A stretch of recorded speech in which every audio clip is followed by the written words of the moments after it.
मेरा नाम राहुल है और मैं दिल्ली का रहने वाला एक साधारण इंसान हूँ जिसने अपनी जिंदगी में अकेलेपन को बहुत करीब से जिया है। मेरे पिता के गुजर जाने के बाद मैं बिल्कुल अकेला रह गया था। जिंदगी बाहर से सामान्य दिखती थी लेकिन भीतर से पूरी तरह खाली थी। मैं रोज सुबह उठता, ऑफिस जाता, लोगों से मुस्कुराकर बात करता और शाम को अपने फ्लैट में लौट आता। लेकिन जैसे ही दरवाजा खोलता एक गहरा सन्नाटा मेरा इंतजार करता। घर में सब कुछ था लेकिन अपनापन नहीं था।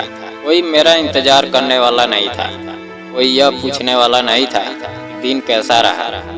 इस खालीपन ने धीरे धीरे मुझे अंदर से तोड़ना शुरू कर दिया था।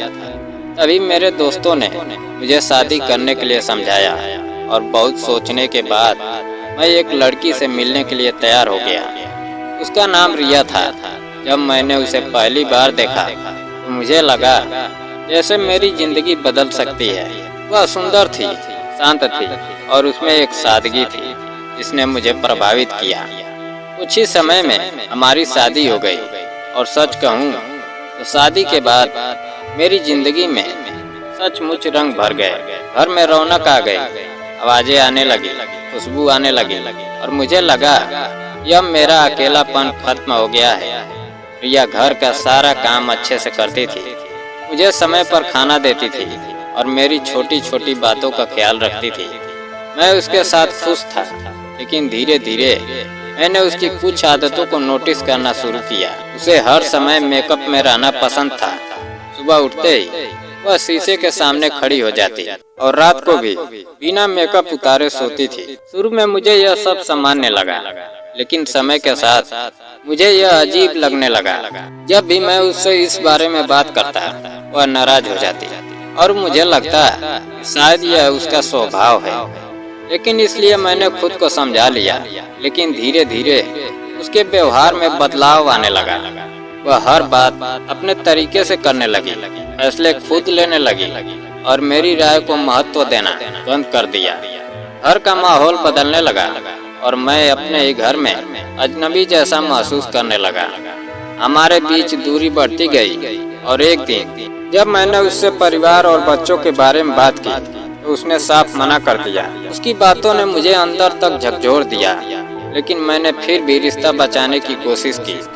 समय बीतता गया और हमारी शादी को 1 साल हो गया।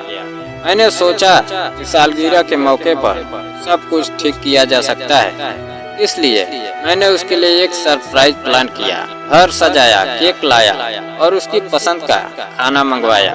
वह खुश हुई और कुछ समय के लिए मुझे लगा कि सब ठीक हो जाएगा। लेकिन उसी रात उसने मुझसे सोने का सेट मांगा। मैंने उसकी खुशी के लिए हाँ कह दिया और अगले दिन हम ज्वेलरी शॉप गए। वहीं पर एक ऐसा मोड़ आया जिसने मेरी पूरी जिंदगी बदल दी। दुकान में एक लड़की को देखकर रिया अचानक घबरा गई। उसका चेहरा उतर गया और वह मुझे तुरंत वहां से लेकर घर आ गई। रास्ते में वह कुछ नहीं बोली और घर पहुंचते ही बेहोश हो गई। डॉक्टर ने कहा कि वह डर की वजह से बेहोश हुई है, लेकिन मेरे मन में शक पैदा हो चुका था।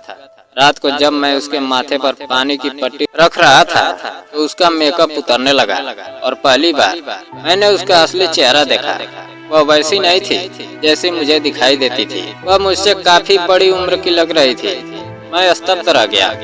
अगले दिन भी उसने सच्चाई छुपाने की कोशिश की लेकिन मेरा शक अब यकीन में बदल चुका था।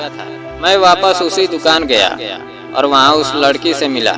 उसने मुझे जो सच बताया उसने मेरी दुनिया हिला दी। उसने कहा कि रिया उसकी माँ है और उसने सालों पहले अपने 3 बच्चों को छोड़ दिया था। वह लड़की अंजलि थी जिसने अपने छोटे भाई बहनों को पालने के लिए बचपन से संघर्ष किया था। मैं यह सुनकर टूट गया। मुझे समझ नहीं आ रहा था जिस औरत को मैं अपनी पत्नी मानता था वह किसी की माँ है और अपने बच्चों को छोड़कर नई जिंदगी जी रही थी। मैं घर लौटा और रिया का सामना किया। उसने अपनी मजबूरी का हवाला दिया लेकिन मैं उसे माफ नहीं कर सका क्योंकि मेरे लिए सबसे बड़ा अपराध था अपने बच्चों को छोड़ देना। मैंने उसी वक्त उससे तलाक लेने का फैसला किया और वकील बुलाकर सारे कागजात पूरे कर दिए। वह रोती रही लेकिन मेरे अंदर उसके लिए कोई भावना नहीं बची थी। उसके जाने के बाद घर फिर से खाली हो गया, लेकिन इस बार मैं पहले जैसा कमजोर नहीं था।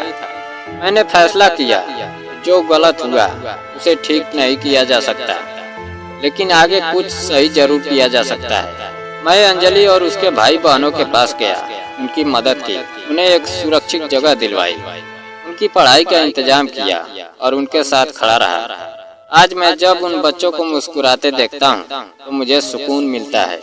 इस पूरी घटना ने मुझे बहुत कुछ सिखाया है। अब मैं समझ गया हूँ कि खूबसूरती हमेशा सच नहीं होती और हर मुस्कान के पीछे सच्चाई नहीं छुपी होती। कुछ लोग जिंदगी में सिर्फ खुद के लिए जीते हैं, लेकिन कुछ लोग ऐसे भी होते हैं जो बिना किसी रिश्ते के भी आपका साथ निभा जाते हैं। मैं अकेला जरूर हूँ, लेकिन अंदर से मजबूत हूँ। मैंने दर्द को अपनी ताकत बना लिया और अब मैं सच्चाई के साथ जीना सीख गया हूँ। दोस्तों, अगर कहानी पसंद आई हो, वीडियो को लाइक और चैनल को सब्सक्राइब करना ना भूलें। जय हिंद।